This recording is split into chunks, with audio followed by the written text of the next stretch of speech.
ఎంపీలు, రాష్ట్ర మంత్రులు, కేంద్ర మంత్రులు, రాష్ట్రపతులను చేసే పని కాంగ్రెస్ పార్టీ తీసుకున్నది. ఈ దేశానికి రాష్ట్రపతి అయినా, ఏ రాష్ట్రానికి ముఖ్యమంత్రి అయినా, ఏ రాష్ట్రంలో మంత్రులైనా ఈనాడు కాంగ్రెస్ పార్టీకి అధ్యక్షుడిగా ఒక బ్లాక్ కాంగ్రెస్ ప్రెసిడెంట్ మల్లికార్జున్ ఖర్గే గారిని జాతీయ అధ్యక్షుడిగా ఒక దళితుడిని నియమించిన పార్టీ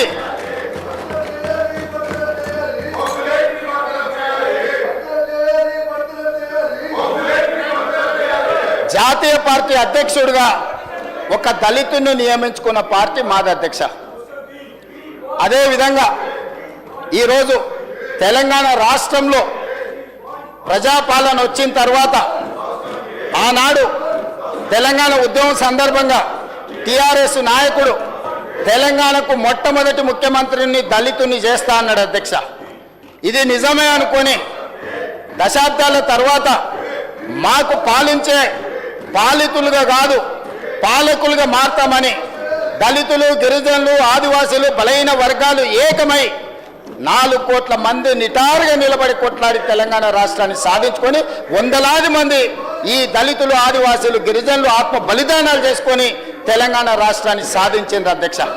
సాధించిన తెలంగాణ రాష్ట్రానికి బీఆర్ఎస్ నాయకులు చంద్రశేఖరరావు గారు ఇచ్చిన మాట ప్రకారం దళితుని ముఖ్యమంత్రి చేస్తాడని ఆ దళితులు ఎవరో అదృష్టవంతుడని మేము అందరం అనుకున్నాం. మా వివేకానందనో, మా కడియం శ్రీహరి గారు, లేకపోతే ఇంకెవరైనా, లేకపోతే డాక్టర్ విజయ రామారావు గారు, ఇలాంటి వాళ్ళు చాలామంది వాతోళ్ళు ఉండే. డాక్టర్ చంద్రశేఖర్ వికారాబాద్, అతనికి ఎన్నోసార్లు చెప్పిన చంద్రశేఖరరావు గారు నిన్నే మొదటి ముఖ్యమంత్రిని చేస్తా డాక్టర్ సాబ్ అని మీకు తెలుసు, తమరి ప్రత్యర్థి. ఆయన అదే ఆశలో, అదే భ్రమలో, ఊహల పల్లకిలో వాళ్ళు విహరించారు. కానీ తెలంగాణ రాష్ట్రం వచ్చినాక చంద్రశేఖరరావు గారు ఆ మాటను ఒక్కటే మాటతో కొట్టేసింది. ఏమని?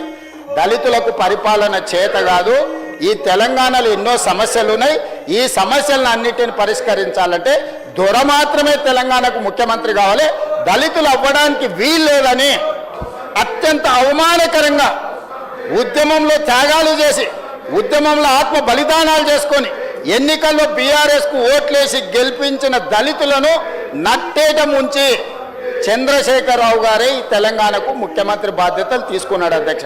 సరే, అది వాళ్ళ పార్టీ అంతర్గత వ్యవహారం, నేను ఆ జోలికి వెళ్ళదలుచుకోలేదు, అది వాళ్ళ ఇష్టం. 2018 ఎన్నికల తర్వాత వాళ్ళు దళితులను వంచి మంత్రివర్గంలో ఒక్కరికే ఆనాడు మంత్రి ఇచ్చిన ఉప ముఖ్యమంత్రిని మళ్ళీ బర్తరఫ్ చేసి ఆ తర్వాత ఇంకొకరికి ఇచ్చింది. 2018 తర్వాత కూడా ఒక్కరికే అధ్యక్ష ఇచ్చింది, కొప్పుల ఈశ్వర్ గారికి.